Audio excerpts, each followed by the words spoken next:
बिस्मिल्लाहिर्रहमानिर्रहीम। अस्सलाम वालेकुम नाज़रीन, मैं हूं आपकी मेज़बान अलीशा शहजाद और आप देख रहे हैं मेरा ऑफिशियल यूट्यूब चैनल।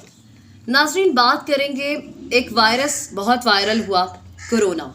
और कहते हैं कि जब कोई वायरस ऐसा आ जाए जिसका कोई सोल्यूशन ना निकले तो अल्लाह का अजाब होता है। हम अपने इस्लामी जमहूरियत पाकिस्तान कह लेंगे, इस्लाम से रिलेटेड जब हम कुरान और अहदीस से इस चीज़ को पढ़ते हैं तो हमें यही बताया जाता है और यही समझ आता है।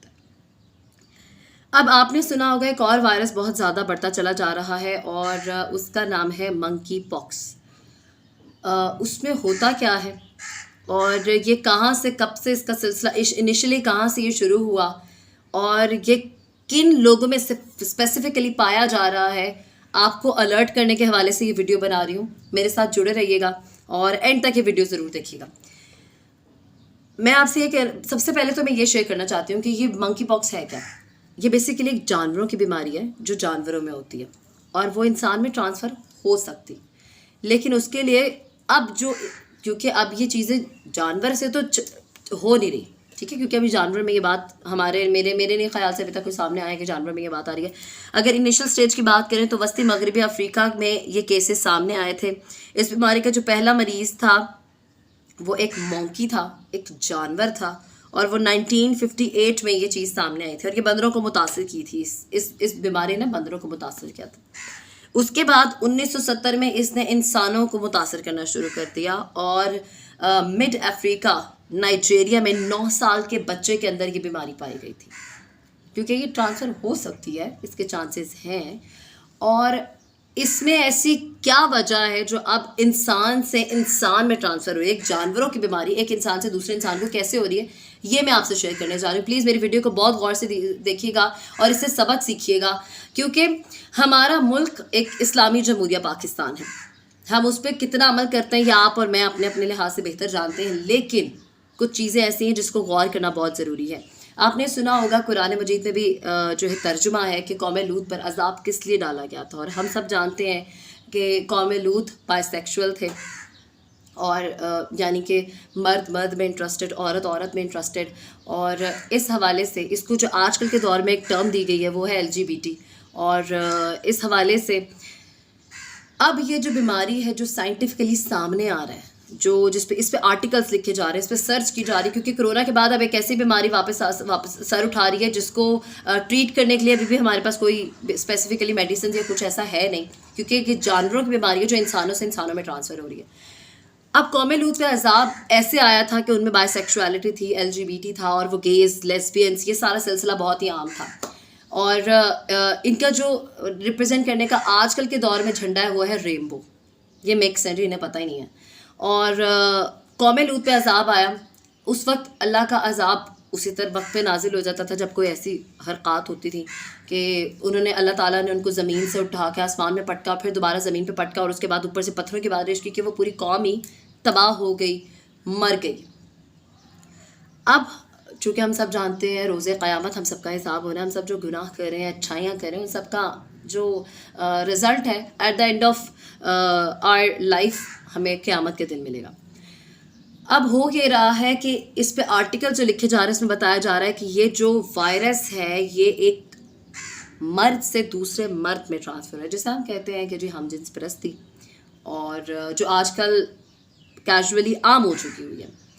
और इसको देखा जाए तो लेस्बियंस हों, गेज हों, ये सर उठाने लगे। और एक और जेंडर है जिसको मैं आपको मेंशन करना चाहूँगी, क्यू जेंडर कंफ्यूज जेंडर है, जिसको पता ही नहीं है, वक्त के साथ साथ उनमें चेंजेस आते रहते हैं और उनको यही नहीं पता चलता कि वो हैं क्या, रादर वो मर्द है, औरत है, बीच की कोई एग्जाम है या कोई चौथी एग्जाम है। ये एक चौथी किस्म है जो सामने आ गई है, जिनको जो कंफ्यूज है अपनी लाइफ को लेके कि what we are, rather we are male, female और समथिंग एल्स।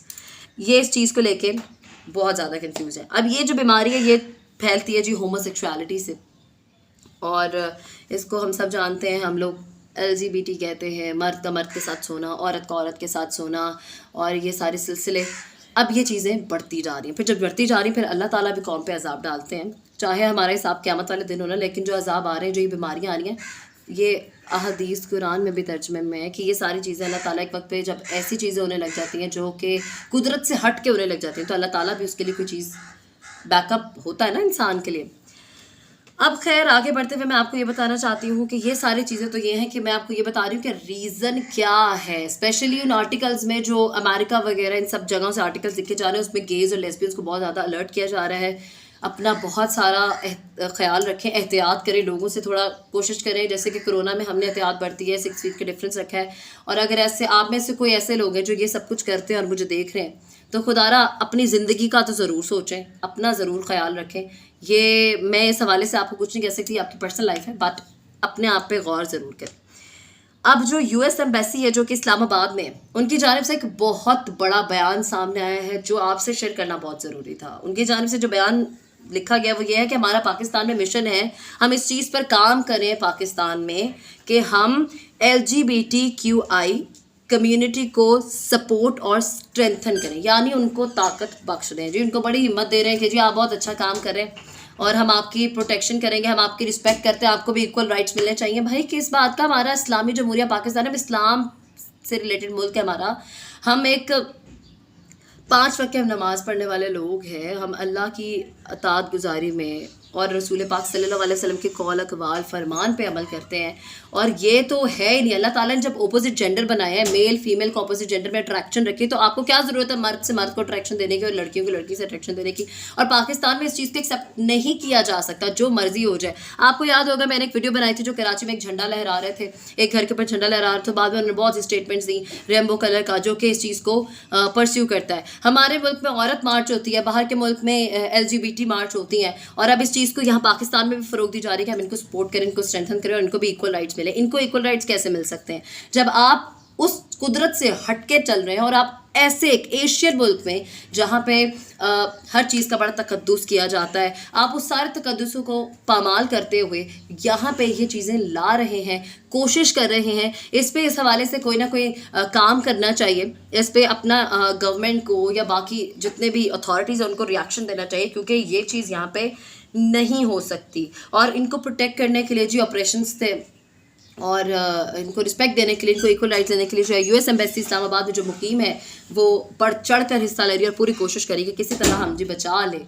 और हम इन लोगों को भी यहाँ पे जगह दे दें, इनको भी यहाँ पनाह दे दी जाए, इन लोगों को भी एक्सेप्टेंस दिलवाई जाए मुसलमानों से कि ये भी हैं। ये थी तमाम तर डिटेल्स इस चीज़ के। अगर मेरा ओपिनियन सुने तो मैं इस चीज़ के हक़ में बिल्कुल भी नहीं हूँ, और बतौर एक मुस्लिम इंसान, मुसलमान, हम ये चीज़ को फ़रोग नहीं दे सकते। इस पर कोई ना कोई कंपेन या काम ज़रूर करना चाहिए, अथॉरिटीज़ को देखना चाहिए, इस पर उनको जवाब ज़रूर देना चाहिए।